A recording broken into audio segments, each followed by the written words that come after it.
I'm going to give them a little bit of my testimony. I'm going to speak about struggles today because I prayed about it, and I'm going to speak out of a recovery Bible just because it's easier for young people to understand, but it's the same words that's in the Old King James and the same Bible that you guys use here.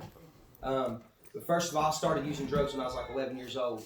I started smoking weed, drank, and I'd steal stuff from mom, like alcohol, stuff like that. And I got locked up in group homes. I always pretty much had guns around me. So later on in life, that ended me up with an armed robbery, kidnapping, and abduction charge. But I grew up good. I had a good family, good Christian family.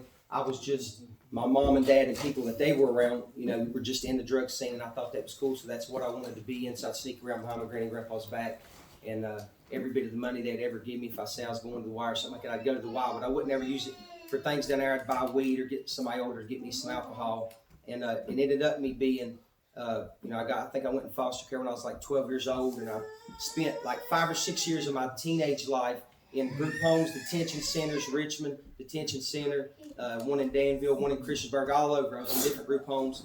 A lot of stuff happened, and then since I've been an adult, I've did 11 years in prison. I haven't been home for Christmas in 12 years, and I shot meth for the first time when I was about 14, and that's probably the worst choice I made, because when I shot meth, it makes you into something that you can't control. You know what I mean? You can't control it. There's a lot of people free still on drugs, on meth particularly, and they can't really control their life because it's going to take them to get locked up. I know it's bad. I don't like people being locked up. I don't, but that's what it's going to take for them to get clean, because you can't get clean from meth on your own. So if you're struggling with some kind of addiction and it's not meth, you can stop that on your own. You'll need help. You'll need people like these people around you. You'll need good Christian people and in your home and good Christian friends. But that's kind of a short testimony of my life. You can see the full testimony if you just go on Facebook. But I'm gonna speak on struggles. How many of us have struggles? Amen. This week I've had struggles.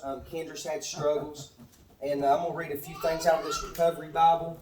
I'm going to start with this last one first because it's one of the best ones. But it says right here, "Whatever you do, do well.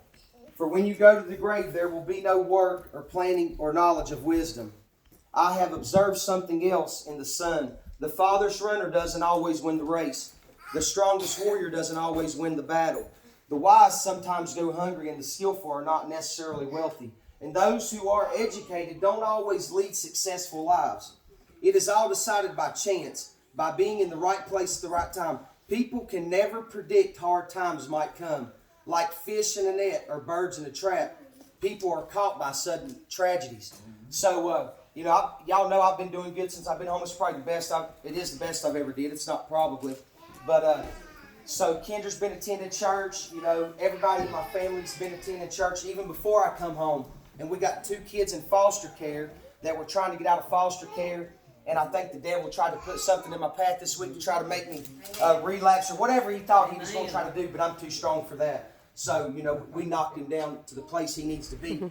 But this week we got a phone call from social workers and said that they were going to take Kendra's weekend visits because she was attending church. She was attending church in a place of God where I was speaking at. I'm not supposed to be around the kids without supervision, but I have my other kids here.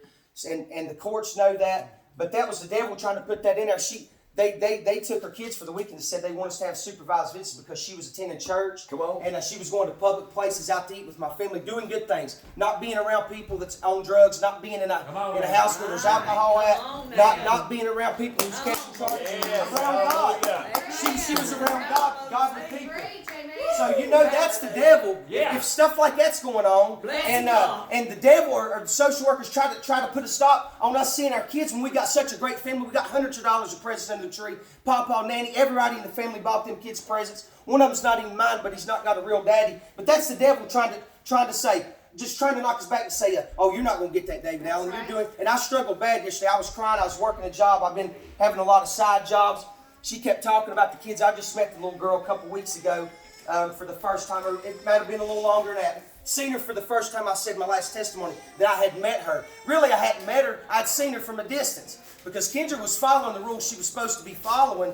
And just because she came to church and these social workers think I'm a bad person because of my history, they judged me for that. Yeah. They judged me for that. It says in the Bible, "Don't be judged or you will be judged." That's right. So them social workers judged me, and I don't hold them. I don't have anything against them because I know they got a job to do. But what I am going to do is let them know that I am doing the right thing. I don't care how many struggles I have to go through or what I have to do. I'm going to keep pressing through in the Bible, in this recovery Bible. I'm going to keep pressing through. I'm going to keep airing these videos live to let everybody around see what I'm doing. And I believe in God, and I believe God will put it on the judge's heart when this next 6 months is up, that He'll let them kids come home. You know, so that's what I believe. And I know I'm kind of fired up this morning, but stuff like that gets me fired up. Stuff like that gets me fired up, and I believe God put that in my path to have all these young people out here today, to let them see me fired up. So I'm going to read a little bit out of the Bible, a little bit more out of the Bible. It's about struggles. Because, you know, even though I'm doing good, everybody's doing good, boy, struggles just keep coming. Tree fell on the house. You know, my dad got pulled over. He's probably still doing things he shouldn't be doing. I told him I wasn't going to have nothing to do with him if he was. But just something in my heart's changed, because used to I would something bad would have done happen between me and him. But something's changed in my heart. Not to do something to him if he's doing something bad. You know, because he's bad off. He's bad off. He's a little bitty dude. He's bad off, and I just feel like God's telling me just to keep trying to be there for him, keep trying to pray for him. And it's hard to sometimes. It's hard to, but I'm going to read a little bit more. It says, enjoy what you have rather than desiring what you don't have. Just dreaming about nice things is meaningless, like chasing the wind. Do you know what that means, Nanny?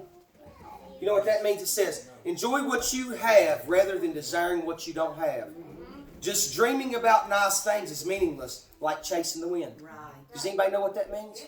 What's it mean? It means that you should enjoy what God's give you and not worry about the bigger things. You should enjoy what God's give you. I'm enjoying what God's given me. I don't like the fact that we didn't get to get Zayden and Cash this weekend. It was a sad weekend. It hurts my heart.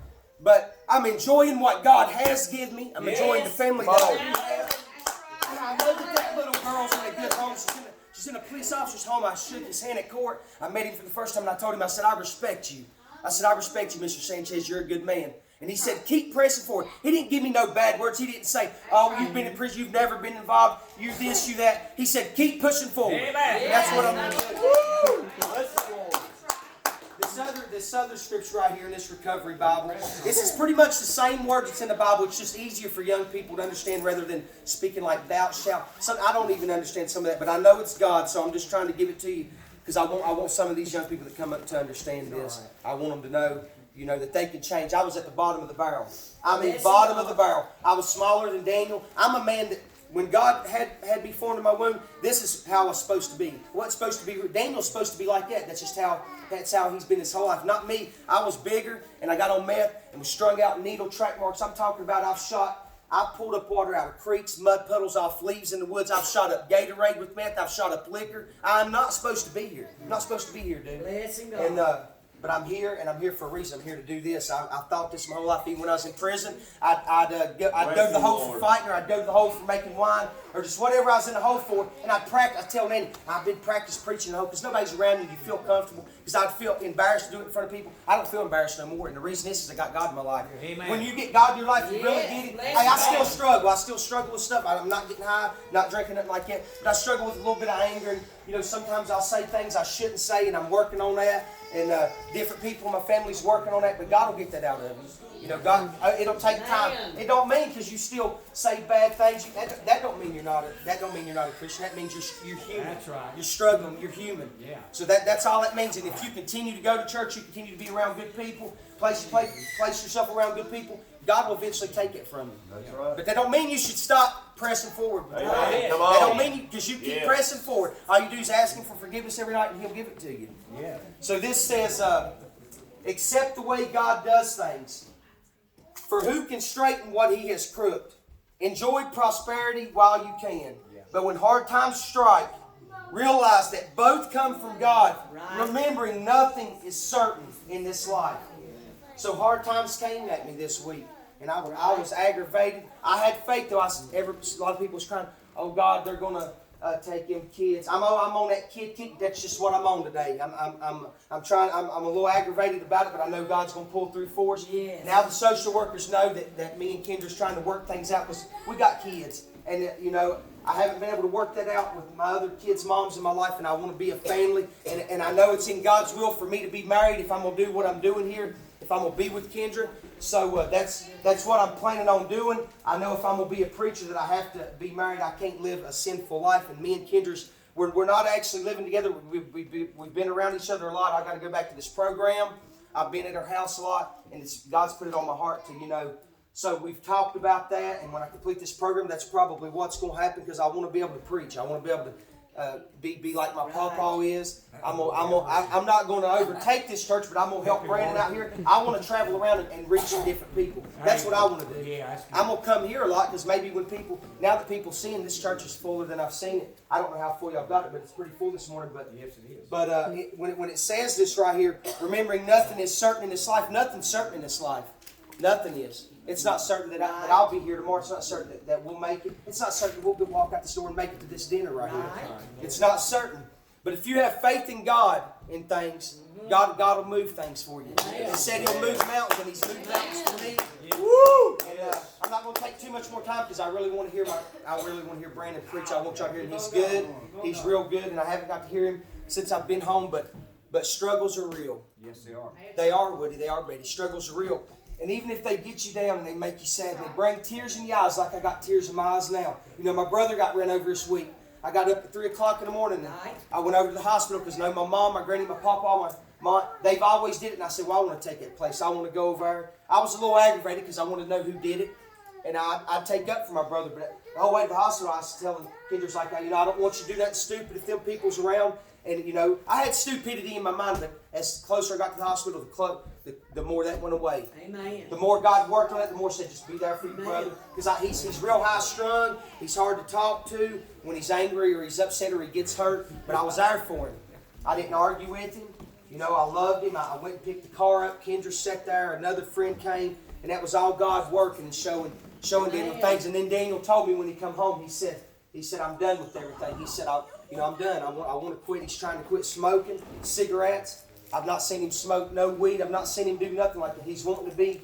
Maybe that opened his eyes to something. And I love my little brother. I want him to do better. He's doing good. I'm not saying nothing bad about him. He's doing good, but I want him to do better. Yeah. I love him. Yeah. Me and him got in a little argument yesterday, and immediately when I argued with him, it wasn't 2 minutes. I went to him. I said, Daddy, I'm sorry. I love you. You're my brother. I love you. I want to see you do good. And so that's what God's been putting on my heart, man. Yeah. And just know that struggles are real, but if you just press through those struggles, God's going to make things happen. God's going to give my family them 2 kids. Zayden's his whole family is right there in the same community. We live right beside each other. When they go outside to play, they're playing with their brothers, their sisters, their nieces, their nephews, all in a good environment. There's nobody that lives down there that can't pass a drug test. There's nobody that lives down there in them 5 houses that can't pass an alcohol test. And we want those kids. We want those kids. We want them to be able to open up Christmas. I wanted to see them open up Christmas, but we're getting to take them presents. And I just want the social workers to know. I hope that they see this. I know y'all are people that try to help families, but realize that this family is a good family. Yeah. We're doing good things. We've struggled throughout the years, but everybody has struggles in their life, and we're pressing through. We're pressing through. We love those kids, and I want y'all to see that. And however we can show you that, I want to do that. So, I love God, and that's just what I want done. So I'm gonna let Brandon come up here now, and he's a firecracker. So get ready, keep recording. So I love y'all. Just keep pressing through, man. Hey, if you don't journal, I know it might seem stupid, but it takes 2 or 3 minutes out of your day. And you don't got to do it every day. But if you journal, you just got to say a couple sentences, man. Just tell God what He's did for you that day. Or if you're struggling, you can put, God don't care what you say to Him. Don't cuss Him or nothing. But you can say whatever, and you won't get no feedback from it because God listens. You ain't got to worry about saying something to God and Him saying, oh, well, blah, blah, blah. Or you getting aggravated because you ain't got to do nothing but right, man. God's going to listen to you. And save those journals, because over time, as you keep doing them, you'll look back on them. Your family can read them. It's a good thing. Yeah. So, journal, and y'all remember all the guys at Eagle's Nest in prayer, and my family, and remember yourselves in prayer too. And I love y'all. Thank y'all for letting me speak. Woo! You've done a fine job this morning, didn't you? Yes.